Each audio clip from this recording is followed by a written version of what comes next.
अस्सलामुअलैकुम। आज हमारा टॉपिक है गीगर काउंटर और ये सेकेंड ईयर फिज़िक्स में से एक टॉपिक है जो चैप्टर नंबर 20 न्यूक्लियर रेडिएशन से हमने लिया है। आज हम इसके बारे में स्टडी करेंगे। गीगर काउंटर का क्वेश्चन जो है वो एग्ज़ाम में इस तरीके से आता है कि what is Geiger counter, right a note on Geiger counter. ठीक है, तो हर साल ये ऑल्टरनेट तरीके से आता है। किसी साल में विल्सन क्लाउड चैम्बर के बारे में पूछा जाता है, तो दूसरे साल जो है वो गीगर काउंटर के बारे में पूछा जाता है। ये नोट नुमा टॉपिक होते हैं जो आपको डायग्राम के साथ अटैम्प्ट करने होते हैं और ये बड़े ही इजी क्वेश्चंस होते हैं जो स्कोर गेनिंग टॉपिक्स में से एक होते हैं जो आप इंटर में इसको आसानी से तैयारी कर सकते हैं। गीगर काउंटर का जो क्वेश्चन होता है इसको अपेयर करने का तरीका यूँ होता है कि आपने सबसे पहले हेडिंग इंट्रोडक्शन की देनी होती है।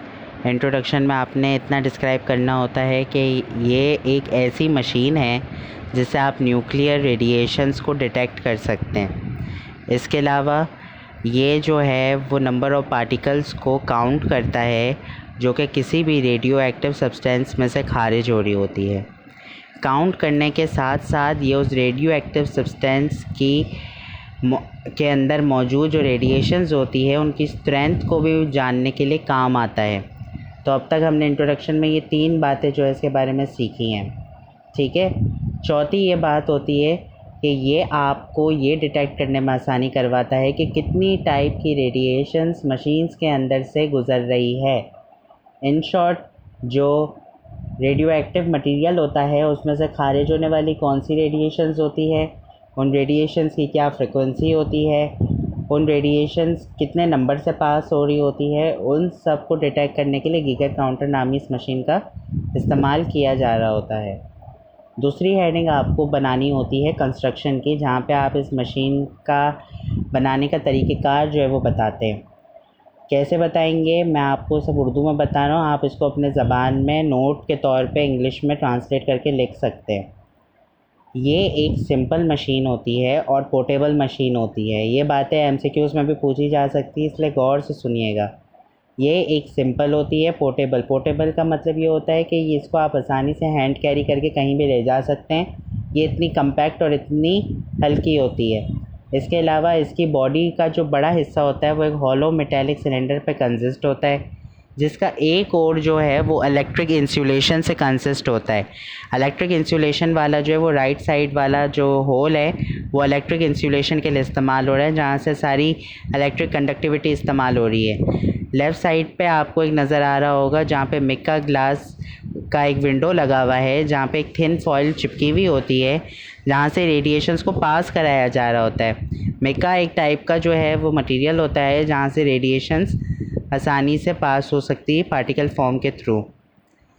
सिलेंडर के अंदर जो है वो सिलेंडर खाली नहीं होता, उसके अंदर भी काफ़ी सारी चीज़ें होती हैं। जैसे पूरा एक मिक्सचर होता है जो आर्गॉन और अल्कोहल का मिक्सचर होता है। इस मिक्सचर को सूटेबल प्रेशर के अंदर जो है वो रखा जाता है।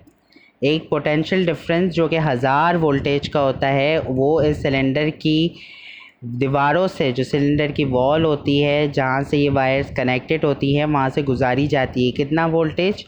1000 वोल्टेज। ये सिलेंडर वॉल जो है एक तरीके से कैथोड का काम कर रही होती है और जो तारें जो कनेक्ट होती है वो एनोड का काम कर रही होती है। थर्ड हेडिंग हमारे पास है वर्किंग की। ठीक है, वर्किंग मतलब आप इसमें बताएंगे कि मशीन काम कैसे करती है। सबसे पहले तो आपने ये बताया, टोटल 3 हेडिंग आपने एग्ज़ाम में लिखनी है। ठीक है, नोट के अंदर पहले आपने इसका इंट्रो लिखना है जो मैंने बता दिया। ठीक है, फिर दूसरा आपने कंस्ट्रक्शन बताना है, तीसरा आपने इसकी वर्किंग बतानी है। यहाँ आपका ये टॉपिक ख़त्म हो जाएगा। ठीक है, और फिर लास्ट में आपने फ़िगर बनानी है। ठीक है, ये नहीं कीजिएगा कि आप फ़िगर जो है वो शुरू में बना रहे हैं बाकी सारी चीज़ें बता रहे हैं, नहीं।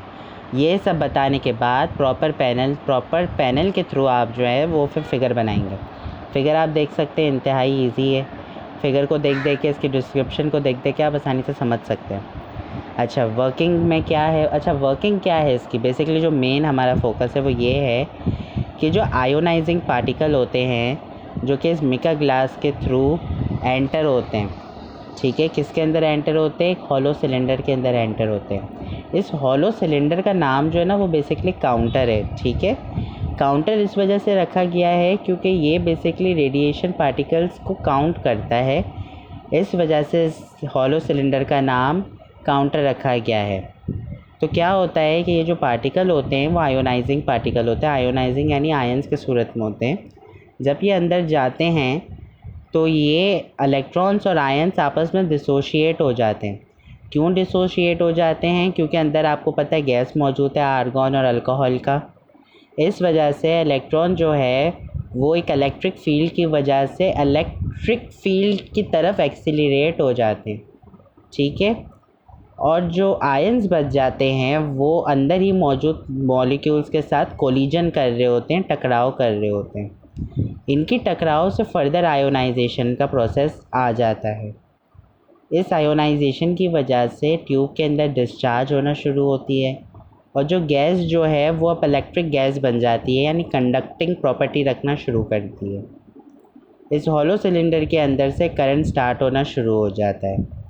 यहाँ पर जब करंट स्टार्ट होता है तो वोल्टेज जो है वो खुद ही एम्पलीफाई हो जाता है, यानी ड्रॉप हो जाता है। ड्रॉप होने की वजह से एक लाउड स्पीकर जो इसके साथ अटैच होता है वो हर एक रेडिएशन पार्टिकल के डिटेक्शन पे बीप करता है, यानी साउंड प्रोड्यूस करता है। वो साउंड एक रेजिस्टेंस रखती है जो 10⁹ ओम्स की होती है। There is a mechanism in the counter which makes it again conducting. तो क्या होता है कि ये अमल बार बार होता रहता है और फिर एक ऐसा वक्त आता है कि जहाँ पर ये रिकॉर्ड होती रहती हैं।